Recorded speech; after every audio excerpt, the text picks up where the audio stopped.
Hello, I am Tania Rios Marrero. I'm the project coordinator for the Digital Library of the Caribbean at the University of Florida, and I'm excited to share about the Digital Library of the Caribbean's Open Educational Resources Development Program. I will begin by providing some background on the Digital Library of the Caribbean and the history of efforts within this library network to create and openly share teaching materials for Caribbean studies. I'll then introduce our current OER development program, including our goals and recent accomplishments, placing emphasis on the ways in which DLOC collaborates with its community of educators across multiple languages and geographies. I will talk about our approach to community outreach and engagement and touch on the roles and responsibilities of the OER Advisory Committee, which includes outreach as well as review, selection, and peer review of OERs. I'll talk about the digital publishing services integral to this program and include a brief showcase of some of the OERs that have been developed in the last few years.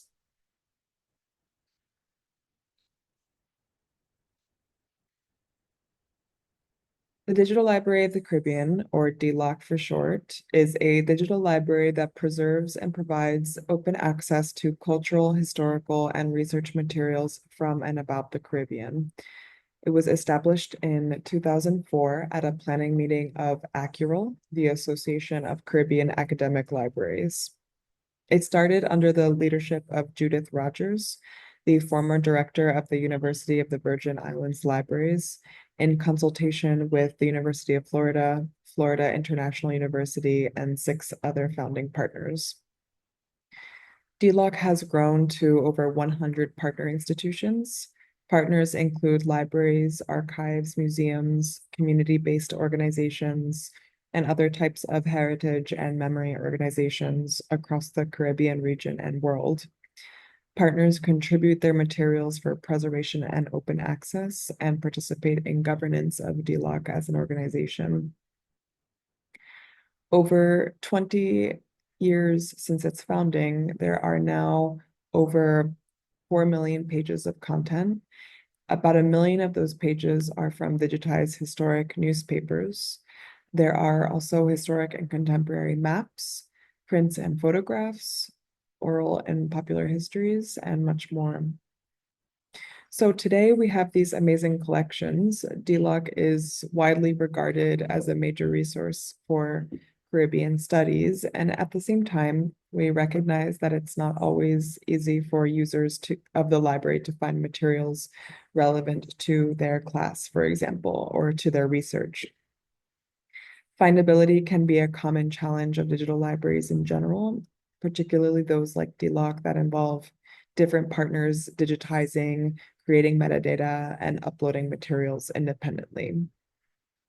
So for many years now, individuals within the DLOC community have been thinking about how to develop more robust support for educators.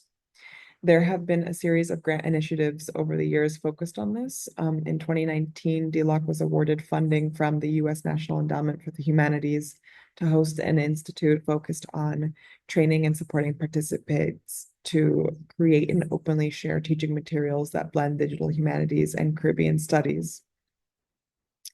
And just a few years later, in 2022, DLOC was awarded major funding from the Andrew W. Mellon Foundation. The grant is administered by the George A. Smathers Libraries at the University of Florida. The grant initiative, called Revitalizing the Digital Library of the Caribbean, spans a 4-year period and has a number of programmatic areas, with the overarching goal being to reinforce and strengthen DLOC as an organization in order to sustain its collections and community growth. As I said, there are a number of areas, program areas to the initiative, and I won't discuss all of them, but I will rather focus on one major area, and that is sustaining this work of supporting open educational resources and practices for Caribbean studies. This grant initiative budgeted about $150,000 for a 4-year OER program. These funds are for translation, honoraria for an advisory committee, and most importantly, stipends for OER creators. If you're interested to see more on the budget resources, the original grant proposal is freely available online at the link on this slide. So we have been busy the last few years actively supporting this OER program and building our collection of OER in DLOC. Since 2022, we have issued yearly calls for proposals and have been providing $2,000 and $5,000 stipends to compensate educators for openly sharing their teaching materials with the library. In our call for proposals, we define OER broadly and simply as material freely available online and useful for teaching. The resource types we indicate in the call include syllabi, assignments, lesson plans, course modules, selections of primary sources designed for classroom use, classroom readers that consist of open access literature, many documentaries with teaching guides, recorded lectures, and podcast series. And with this program, we really aim to support and promote the use of DLOC collections in teaching, and at the same time, promote open educational practices in the field.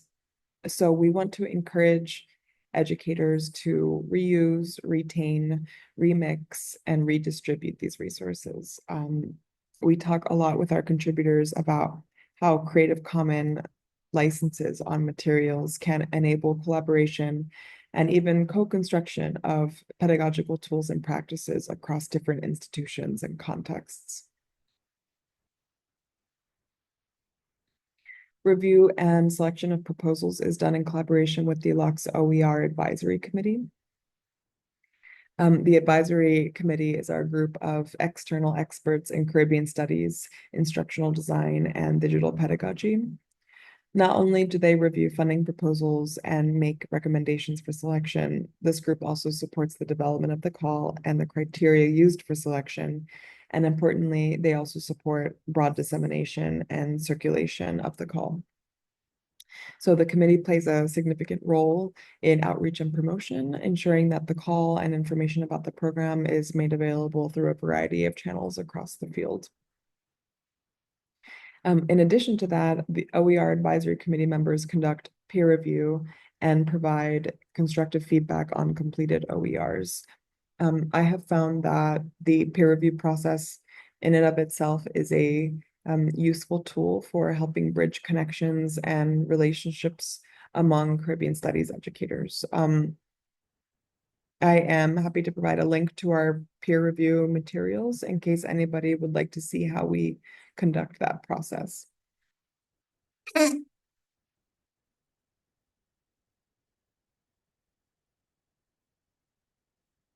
These are the criteria used in review and selection. As I've mentioned, we are very interested in OER that use, build upon, or complement DLOC collections specifically.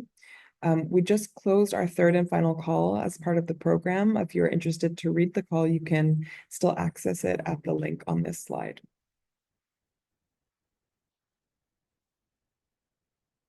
After OER move through the peer review cycle, they may go through a few rounds of editing during that peer review cycle.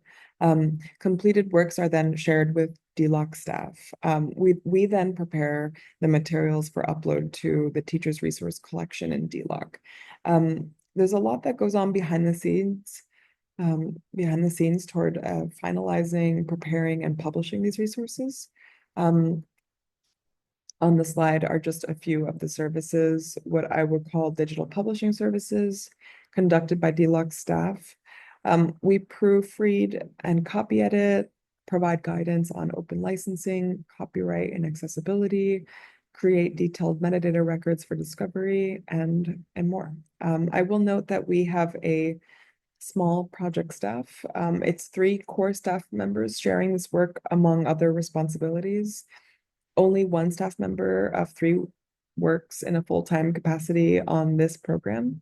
I thought that might be worthy to note, particularly if you are working on establishing or refining an OER program at your library.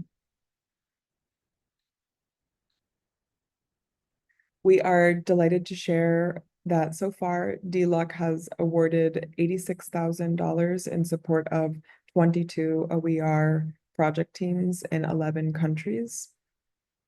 The projects really range, again, in terms of language, as well as in topical coverage, spatial coverage, and resource type. I invite you to navigate to the web pages where we list the awardees and their project descriptions. Most of the OERs from cohort 1 have been completed and are available in the teacher's resource collection on DLOC. There's a link to that collection here in this slide.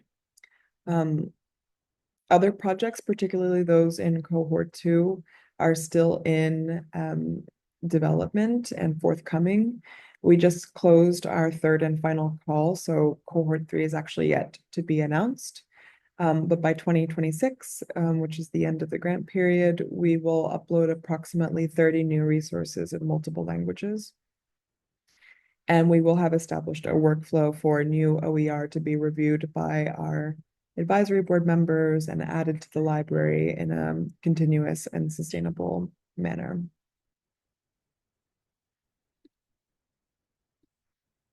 There is not a lot of time left, but I do want to showcase at least some of the new OER.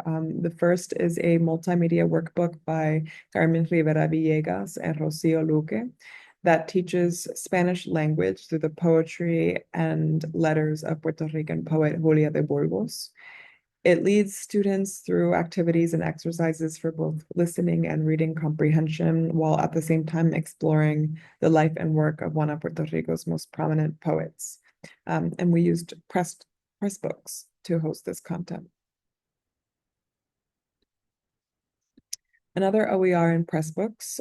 This is a classroom reader by Emilio Travieso that teaches the life and economic thought of Edmund Paul, an important Haitian intellectual and statesman of the 19th century.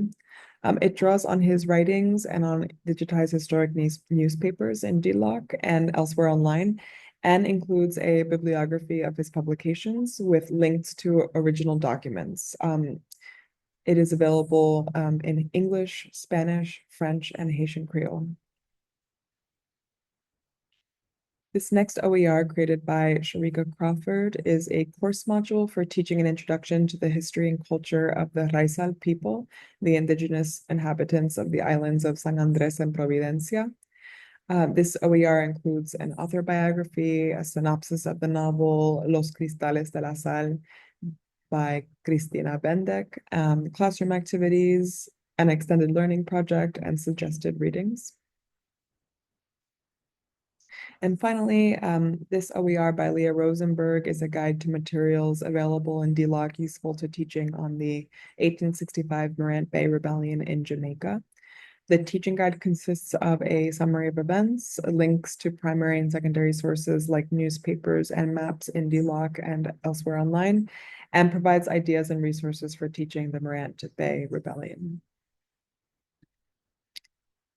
So that is all for now. Thank you so much, and please be in touch. I attended the Library Publishing Forum back in 2022 when I was first starting out in this role. And working on this program. I met some really great people through the sessions. Folks working in library OER programs were generous in answering my questions and sharing resources and materials with me. So if this program is of interest of you, I am happy to do the same.